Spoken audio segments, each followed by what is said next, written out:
Have you ever heard a story that made the hairs on the back of your neck stand up on end? Well, I have. My name's Beth with ShShT, and today we're going to talk about mystics and mysteries. If you haven't heard of the story of the Green Children of Woolpit, you're in for a real treat.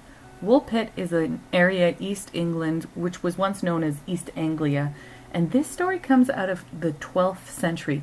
It is a historical story. In other words, it's not just fable, it's not just folklore. This is a story that has stumped historians. Now, how it goes is there were two children that were discovered by local reapers who were reaping local crops. And these children were discovered in one of the animal pits that was used to trap animals such as wolves and other animals from entering into the common areas. These two children were described as having green skin, a foreign language, foreign clothes, and they refused to eat any food, even though they were starving. The only food that they would accept were broad beans that were pulled directly out of the garden for them. And they survived on these for months, until they were able to eat bread. Now, the brother died shortly after he was baptized. And I know some people are going to find that a very interesting fact. The daughter eventually joined society, learned English, and as she aged, she started to tell a story of her origin. And this story is really quite curious. But before I get to that, I just want to note that she ended up marrying somebody very significant in British society. His name was Richard Barre. And Richard Barre was an ambassador. He was involved in the Justice Department. He was a clergy. He was a scholar. And he was otherwise very well known to King Henry II, Richard I. He dealt with the Vatican as well as the Archbishop of Canterbury. And the Archbishop of Canterbury did not like Richard Barre. He described him as an evil counselor. And the language around that description reminded me of the character of Wormwood from Lord of the Rings. The Archbishop did not like Richard Barre. Richard Barre was also involved in the Crusades and the connections there. So clearly Richard was somebody involved in religion, politics, and culture. And this is who the girl married. So her story starts in a pit. Her skin was green. She spoke a foreign language. She was described as petulant and difficult. She couldn't speak the language. She refused to eat anything other than raw beans. And I can't imagine how that would be for a normal digestive system. If you've ever eaten raw beans, they're incredibly violent towards the digestive system. But that's what her and her brother ate. And eventually, over time, she learned the language. She melded into society. She became a servant. She married high. And then what? Did she have children? If so, what did they look like? Did they ever have green skin? Was it a genetic trait? Was it a hybrid DNA? You tell me. Let me know what you think about the Green Children of Woolpit. Remember to comment, like, and subscribe. I have one more question about the Green Children of Woolpit, and that is why they required to eat such green beans and green food. Was it what they were familiar with, and as a result they felt safe and comfortable with? Or was it some other biological need? Was there something in the green bean itself that tied to their green skin color and there was some kind of symbiotic relationship there? This is a question outside of my realm of expertise, but you, the viewer, you might know or you might have a theory. Post the link in the comments section, and myself, Beth, and Paul, we take a look at the comments, and we'd love to know your thoughts. It is reported that Agnes did describe where she originated from, or her origin story, and she described it as the land of St. Martin. And she said there was no sun, that all the inhabitants and all the people were green, just like her and her brother. There was perpetual twilight, and that the land, it was luminous. It could be seen across a river. Now, many people have tried to understand this legendary land of St. Martin, and some people have come up with some logical explanations, but this remains a mystery. And there are a couple St. Martins you could look at. I've posted a couple maps here. One is in the area of Sicily, and there are monasteries in that whole area, and there could be some ties there. But then there's also the one in the Caribbean, and maybe, they were seafaring people that came across. I don't know. There's really no historical reason why these children were found in the pit, why they were green in color, why she believes that she came from a green ancestry and a people who were green just like her. So lots of mysteries here. Now, I've kind of been curious as to why or where her brother was buried and whether or not there might even be DNA still kicking around. And I still wonder about her children. Did she have any? And if so, where are they and what did they look like?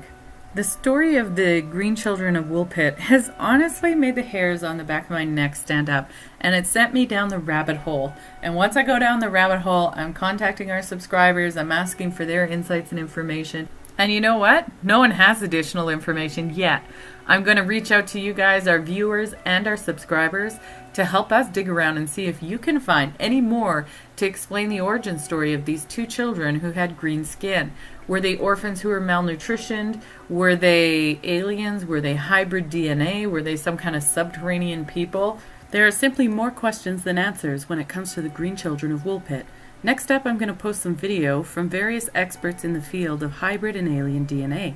I am curious if there's any connection between hybrid DNA and the green children of Woolpit. But the point was, even before I started doing hypnosis, Bud was uncovering hybrids and the making of hybrids, and hybrids who were adults. And although he didn't quite know it, and we were still sort of circling around it, but it was there. And now when I take a look at the subject, it's all about hybrids. What is a hubrid?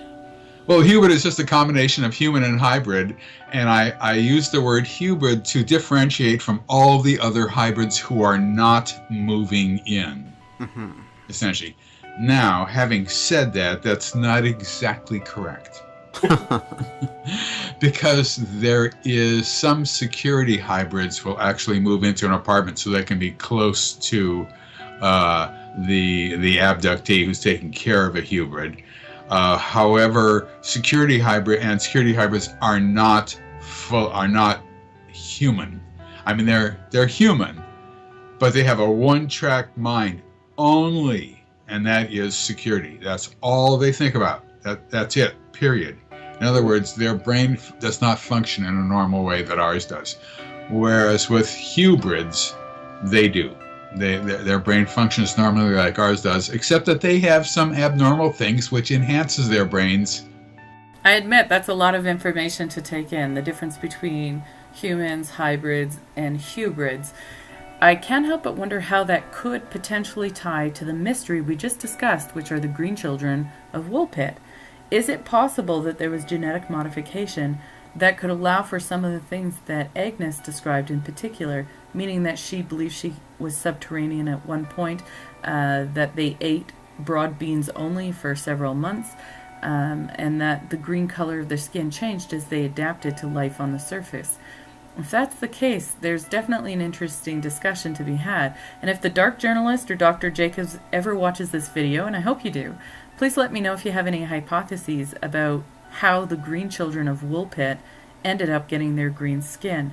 Next up, I've got a clip by L.A. Marzulli, and he's going to describe a surgical procedure that Dr. Lear has done on more than a dozen people to remove what appears to be an alien implant, and that the technology within the implant itself exceeds anything known within human invention at this time. And L.A. Marzulli also believes that these implants are impacting human DNA, and perhaps this is another factor in regards to understanding alien theory when combined with human DNA and parts of our human history. What do you guys think? Let us know in the comments. These implants are giving out a clock speed of a frequency, which we believe is a sawtooth, which means it's a computer wave. It's a clock speed at 300 gigahertz, which is 100 times faster than the fastest computer we have on the planet. Inside these things are carbon nanotubes not found in nature. And other compartments, we have no idea what they're doing. But I asked Lear, I said, in your professional opinion, what do you think this implant is? And in sort of a gruff, and I'll do my best imitation, he goes, well, it's changing the person's DNA.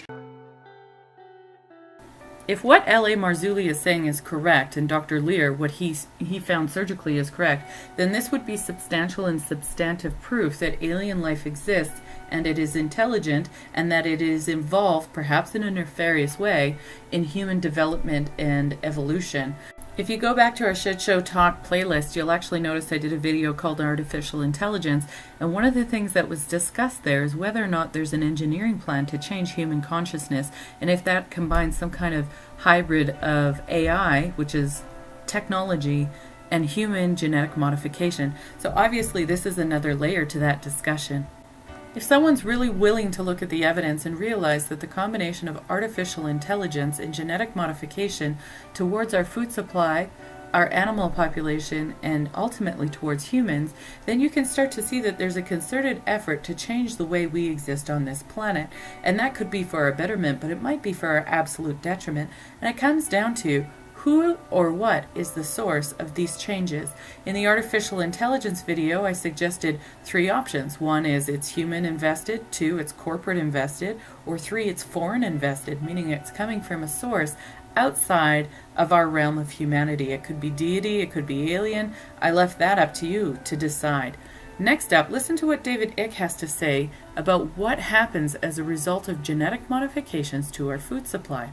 The home of genetically modified food. Why? Because it's to genetically modify us. I find it absolutely fascinating that nearly a millennia after the green children of Woolpit, we're still having the conversation about alien life, DNA modifications, and the origin of our species. This is really fascinating.